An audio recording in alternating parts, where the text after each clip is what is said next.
اس خاتون کی کیا کریڈیبلٹی ہے؟ اور آپ کو پتا ہے کہ پی ٹی آئی کے اندر سے ہی لوگ اس کے کافی زیادہ خلاف ہو گئے ہیں، کیونکہ اس نے عید کے موقع پہ لوگوں کو 50-50 روپے کے نوٹ بانٹ کے ٹک ٹاکس بنائے تھے، اور یہ عجیب و غریب حرکات و سکنات کرتی ہیں. اور اب انہوں نے جناب جی علی امین گنڈا پور سے قربت کی وجہ سے 2.25 کروڑ کی گاڑی نکلوانے کی بھی جو فرمائش ہے وہ کر دی تھی، اور ان کے لیے جو ہے وہ 2.25 کروڑ کی گاڑی نکلنے جا رہی تھی.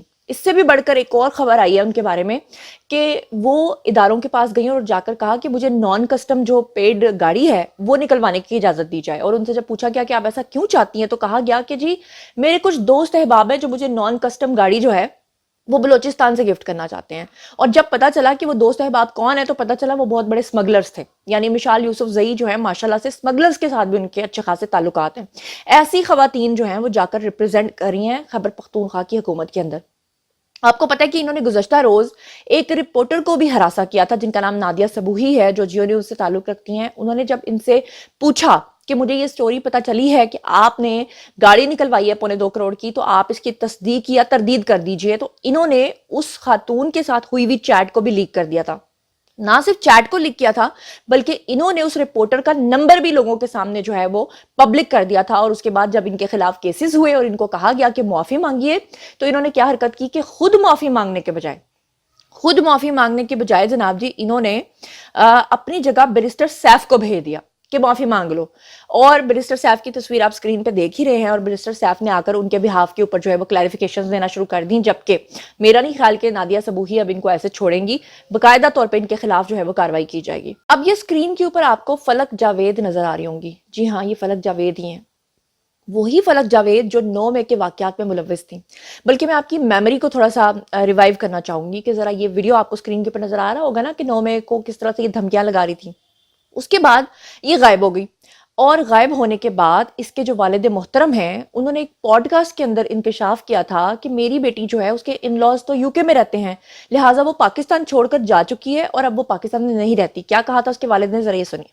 جو سنم جاوید صاحبہ کی ایک بہن بھی ہیں، پالیٹکس میں بہت زیادہ ایکٹیو، خاص کردار تھا ان کا 9 مئی کے انسیڈنٹ کے اندر. کہاں پر ہے وہ آج کل؟ مجھے اس کے ویئر اباؤٹ کے بارے میں بالکل پتہ نہیں ہے، کیونکہ جون کے پہلے ہفتے میں اس کو یو کے کا ویزا لگوا دی. عمران ریاض خان صاحب نے سارا مینج کیا تھا ان کا یو کے والا ویزا؟ نہیں، بالکل بھی نہیں. اس کے اپنے جو ان لاز ہیں وہ سارے یو کے میں ہوتے ہیں، یعنی میرے جو بیٹی کے ان لاز ہیں وہ سارے یو کے میں ہیں. جی تو سن لیا آپ نے.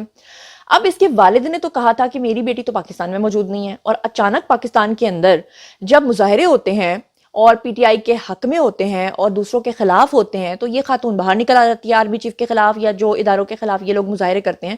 اس میں یہ خاتون آ کر باقاعدہ طور پہ اپنے ویڈیوز بھی بنا رہی ہوتی ہے. اب یہ باہر نکل آئی ہے تو بہت سارے سوال بھی پیدا ہوتے ہیں کہ یہ کس کی اداروں کی ناک تلے یہ کہاں چھپی ہوئی تھی، اداروں نے اب تک اس کو کیوں نہیں پکڑا تھا، وہ کون لوگ ہیں جنہوں نے اس کو پناہ دی ہوئی تھی اور اس کو ریلیف مل رہا تھا. سوالات تو جنم لیتے ہیں نا. ایسے لوگوں کو اگر سنم جاوید اندر ہے تو پھر اس کو بھی پکڑا جانا چاہیے تھا.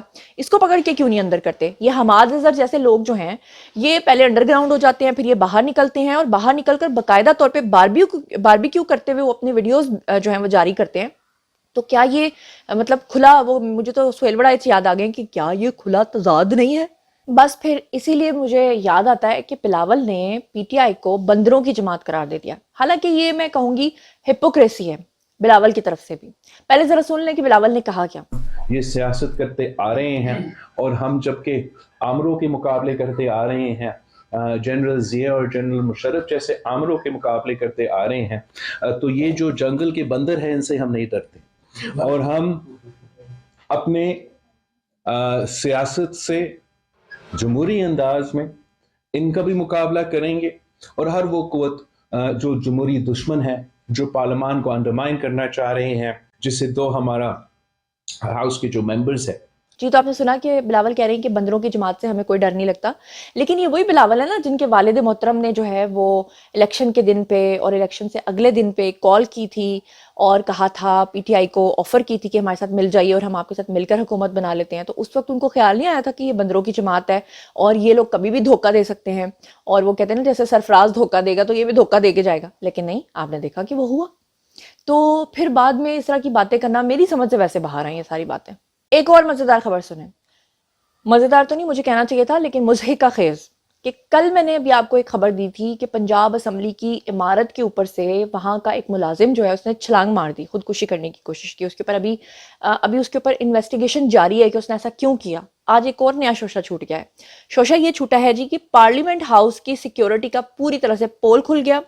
کل کا دن جو گزرا نماز جمعہ کے دوران جو ہے پوری قومی اسمبلی جو ہے وہ خالی تھی. ابھی وہ نماز پڑھنے کے لیے گئے ہوئے تھے, پیچھے سے جناب جی پارلیمنٹ ہاؤس کے اندر چور گھس گئے اور چوروں نے پیچھے جس کا پرس پڑا تھا, چیزیں پڑی تھیں, اس کا صفایا کر لیا.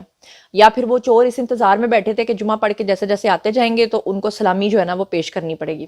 مطلب آپ اندازہ کریں کہ اگر پارلیمنٹ ہاؤس کے اندر یہ سارے معاملات ہیں تو باہر بیچارے عوام جو ہیں وہ کیسے زندہ رہ رہے ہیں, وہ کیسے جی رہے ہیں, ان بیچاروں کا کیا گلیوں اور سڑکوں میں حال ہو رہا ہے. سندھ کا حال دیکھ لیں, کراچی کا حال دیکھ لیں. اور پھر جب ان لوگوں سے پوچھا جاتا ہے نا آن سکرین کہ آپ لوگ عوام کے جان و مال اور تحفظ کے لیے کیا کر رہے ہیں, تو یہ لوگ کہہ دیتے ہیں وہ فلاں صوبے کو دیکھو, اس کی حالت تو ہم سے بھی زیادہ بدتر ہے. یہ بھول جاتے ہیں کہ ان کو چھوڑو بھائی, ہم نے اپنے آپ کو ٹھیک کرنا ہے, ورنہ کراچی کے حالات مجھے تو نظر نہیں آتا پھر اگلی صدی میں بھی جا کر کبھی ٹھیک ہوں گے. اور واقعی ایسا ہے کہ کراچی کے جو حالات ہیں نا, مجھے لگتا ہے کہ شاید وہاں پر کچھ اس طرح کے سہولت کار ہیں. اب یہ دیکھیے جی, سید کامران نقوی ہیں, انہوں نے ایک نیوز شیئر کیا ہے ٹویٹر کے اوپر, اور یہ بریکنگ نیوز کہہ رہے ہیں اس کو, تو میں انہی کے نام سے آپ کے ساتھ یہ شیئر کرنا چاہوں گی. کہتے ہیں کہ جیکب آباد میں پولیس اور حساس اداروں کی بڑی کارروائی. پولیس کی سرپرستی میں کچے کے ڈاکوؤں کو اسلحہ فراہم کرنے والی پولیس موبائل اور ایک ویگو تحویل میں لے لی گئی. مطلب کچے کے ڈاکوؤں کو پولیس خود ہی جا کے اسلحہ فراہم کر رہی ہے, پھر خود ہی ان کے ساتھ مقابلہ کر رہی ہے. انہوں نے آگے جناب ایکس پہ لکھا کہ پولیس موبائل اور ویگو میں جدید اسلحہ اور گولیوں کی بڑی کھیپ پکڑ لی گئی. ویگو گاڑی پیپلز پارٹی رہنما اور صوبائی مشیر بابل خان بھائیوں کی ہے, جس میں اسلحہ سمگل کیا جا رہا تھا, اور بابل خان بھائیوں جو ہے اس کو یہ دی گئی پولیس موبائل بھی ڈاکوؤں کو اسلحہ فراہم کرنے کے لیے استعمال کی جا رہی تھی. ایس ایس پی جیکب آباد نے ہمت کے ساتھ بڑی کارروائی کے ساتھ انکشاف تو کیا, مگر فی الفور انہوں نے پریس کانفرنس جو ہے وہ ملتوی کر دی ہے. وزیر اعلیٰ سندھ, وزیر داخلہ سندھ اور آئی جی سندھ جو روزانہ کی بنیاد پر ڈرامے کر کے پریس کانفرنسز ٹھوکتے ہیں, ان کا ضمیر ضرور جاگے گا. سینکڑوں پولیس اہلکار ڈاکوؤں کو قتل کروانے اور لاتعداد معصوم لوگ اغوا قتل کروا کے اپنی گندی سیاست کو بچانے کے لیے یہ درندے نہ جانے کب قانون کے شکنجے میں آئیں گے. تو پھر اس کے بعد میرا تو ہاتھ جوڑ کے ریکویسٹ ہے اپنے اداروں سے کہ برائے مہربانی کچھ کیجئے, اور برائے مہربانی ان سے جان چھڑوائیے عوام کی. پھر یہی بات ہے نا, پھر لوگ تنگ آ جاتے ہیں, اور پھر عمران خان جیسے بندروں کو, جنہیں آپ بندروں سے جا کے مطلب تشبیہ دیتے ہیں, پھر لوگ آ جا کے نا اس طرح کے لوگوں کا ایکسپیریمنٹ کرتے ہیں, اور وہ ایکسپیریمنٹ جو ہے وہ پھر ایک ڈیزاسٹر بن جاتا ہے. اور اب بات کر لیتے ہیں کہ اس وقت سوشل میڈیا پہ ایک خبر بہت زیادہ پھیل رہی ہے, جس میں بتایا جا رہا ہے کہ ملٹری کا ہیلی کاپٹر گر کے تباہ ہوا ہے, اور آرمی چیف سمیت جو ہے وہ 10 افسران ہلاک ہوئے ہیں. اس سے پہلے آپ کو یاد ہوگا کہ انڈیا کے آرمی چیف میرے خیال سے ان کی بھی ڈیتھ ہوئی تھی, اور اسی طرح سے ان کا بھی جہاز جو ہے وہ گرا تھا اور بڑی بری ان کی موت ہوئی تھی. یہ کیا واقعات ہیں, اور خاص طور پہ پی ٹی آئی کے پیجز سے اس خبر کو بہت زیادہ شیئر کیا جا رہا ہے. اس خبر کی کیا حقیقت اور صداقت ہے آپ کے سامنے رکھتی ہوں کہ جی ہاں بالکل یہ خبر سچی ہے کہ ملٹری ہیلی کاپٹر جو ہے وہ گر کر تباہ ہوا ہے, اور یہ بات بھی سچ ہے کہ اس کے نتیجے میں مسلح افواج کے سربراہ جنرل اور 10 فوجی اہلکار بھی ہلاک ہوئے ہیں. لیکن یہ واقعہ اللہ نہ کرے خدا نخواستہ کہ کسی بھی ملک میں پیش آئے, یہ واقعہ کینیا میں پیش آیا ہے. لیکن آدھی خبر بنا کے یہ پی ٹی آئی کے دلوں کی پتہ نہیں کیا جسے کہتے ہیں خواہشات ہیں, اور اس طرح کی خبریں پھیلا کر وہ سوشل میڈیا پہ کیوس پھیلا رہے ہیں. اور مسلح افواج کے جو سربراہ تھے, ان کا نام تھا فرانسس اوگولا, ان کے سمیت جو 10 فوجی اہلکار ہیں وہ ہلاک ہوئے ہیں, اور حکومت جو ہے انہوں نے 3 دن کا سوگ کا اعلان کیا ہے. خبر رساں ادارے AFP کے مطابق 18 اپریل کو مقامی وقت کے مطابق دوپہر کے 2:20 پہ یہ حادثہ پیش آیا تھا, اور ہیلی کاپٹر جو ہے وہ نیروبی سے 400 کلومیٹر کی دوری کے اوپر جو ہے کے مقام پہ جا کر تباہ ہوا تھا. ابھی تک حادثے کی وجہ معلوم نہیں ہو سکی ہے. حادثے میں مسلح افواج کے سربراہ اور جو مزید 9 لوگ تھے, یعنی کہ ٹوٹل ملا کے 10 جو ہیں, ان کی ہلاکت ہوئی, جس کے بعد ان کو اسپتال منتقل کیا گیا. حادثے کے بعد صدر ولیم روڈو نے قومی سلامتی کونسل کا ہنگامی اجلاس طلب کیا. بہرحال آپ کو بتا دوں کہ اس سے پہلے 2021 میں نیروبی کے قریب ہیلی کاپٹر کی لینڈنگ کے دوران بھی ایک حادثہ ہوا تھا, جس میں 10 فوجی اہلکار ہلاک ہوئے تھے. اس سے پہلے آپ کو یاد ہے انڈیا کے اندر بھی یہ واقعہ پیش آیا تھا. تو جناب یہ تھا آج کا ویڈیو. باری ہے جی آپ لوگوں کی, آئیے کامنٹ سیکشن میں مجھے بتائیے کہ ان تمام خبروں کے بارے میں آپ کیا سوچتے سمجھتے ہیں. جو کچھ بھی آپ سوچتے سمجھتے ہیں شیئر کیجیے, پرسنلی جواب دوں گی. مزید خبریں, ولاگز, انٹرویوز اور سیاسی تجزیے جاننے کے لیے میرے ساتھ کنیکٹڈ رہنا ہرگز مت بھولیے گا. چینل کو سبسکرائب کر لیجیے گا. اپنا بہت بہت خیال رکھیے گا. اللہ نگہبان.